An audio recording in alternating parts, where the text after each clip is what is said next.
با درود، بنده پوریا مافی هستم از ابتدای آموزش سنتور نوازی در خدمتتون.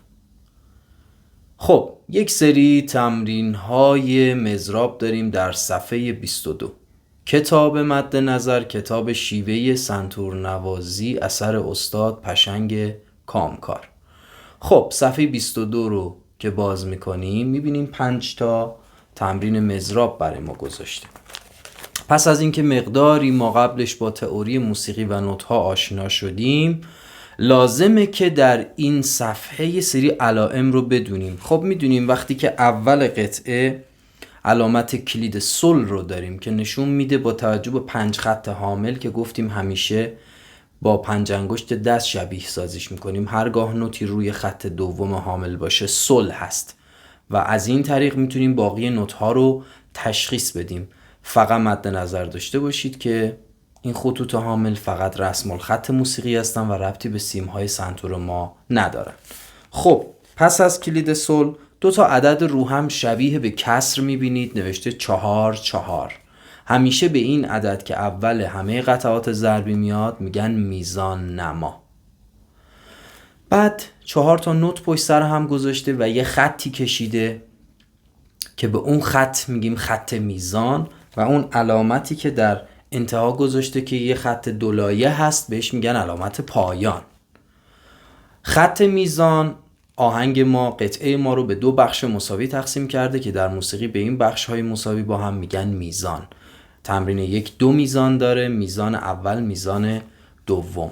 در میزان اول 4 تا نوت میبینیم با توجه به شکل ظاهرشون که داخلشون سیاه هست و یک خط متصل بهش رو داره. این نوت سیاهه و یک ضربیه یا کششش برابر 1 ثانیه است، یعنی ما شماره 1 رو زدیم باید بریم شماره 2 رو بنوازیم.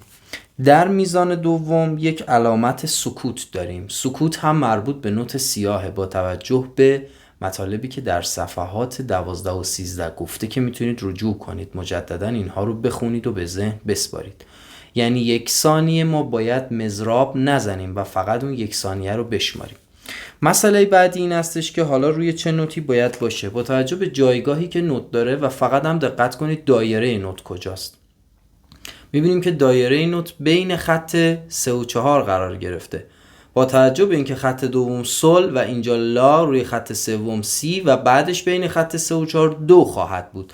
اگر خوب دقت کنیم میبینیم تمام این 5 تمرین در این صفحه روی نوت 2 هستند در سیم‌های سفید. گفتیم ویژگی نوت‌ها در سیم‌های سفید این هستش که از این محدوده 5 خط حامل بیرون نرفتن.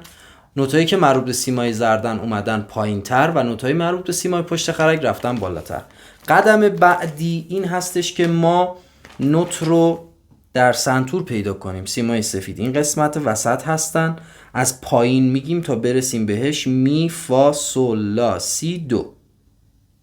به این شکل پیدا میکنیم، یعنی سیم ششم. همیشه هم خب از پایین میشماریم. خب حال بریم که اجراشون رو بگیم. مسئله بعدی علامت های 8 و 7 هست که بهش مضراب گذاری میگن. 8 یعنی باید با دست راست بنوازیم و 7 یعنی باید با دست چپ اجرا کنیم. خب با توجه به اینکه مضراب ها رو صحیح تو دستمون بگیریم، هیچ گونه اسپاسمی، گرفتگی و فشاری در هیچ کدام از عضلات بدن ما نباشه و فاصله خیلی زیاد با ساز نگیریم، خیلی هم نچسبیم، طوری بنشینیم که مضراب های ما بین سیم سی و دو قرار بگیره. خب گفتیم همشون نوت های دو هستند. ببینیم 4 4 یعنی اینکه در هر میزان 4 ثانیه داریم، یعنی 4 4 به ما این رو میگه. عدد بالا هم تعیین کننده این تعداد در هر میزانه. پس عدد بالا وقتی 4 هست یعنی 1 2 3 4 1 2 3 4. عدد بالا اگه 3 باشه، مثلا 3 4 باشه، همین رو باید تا 3 بشماریم. اگر عدد بالا 2 بود همین رو باید با تا 2 ما بشماریم. پس این رو هم دقت داشته باشیم. خب 1 2 3 4 1 2 3 4. مضراب ما تا خرکمون باید 4 انگشت یا حدود 4-5 سانتی متر بیشتر فاصله نداشته باشه و مضراب ما پس از برخورد از روی سیم کنده بشه. تمرین 2. 1 2 3 4. 1 2 3 4. تمرین 3. 1 2 3 4. 1 2 3 4. تمرین 4. 1 2 3 4. 1 2 3 4. تمرین 5. 1 2 3 4. 1 2 3 4. نکته خیلی مهم در مورد این صفحه اینه که اولا حفظ کنید. حتما حفظ کردنم تیکه تیکه با تکرار و به هم چسبوندن میشه حفظ کرد. حفظ بودن مزیتش این هستش که دیگه شما مسلط روی ساز هستید و حواستون هست که مضراب برخورد صحیح داشته باشه.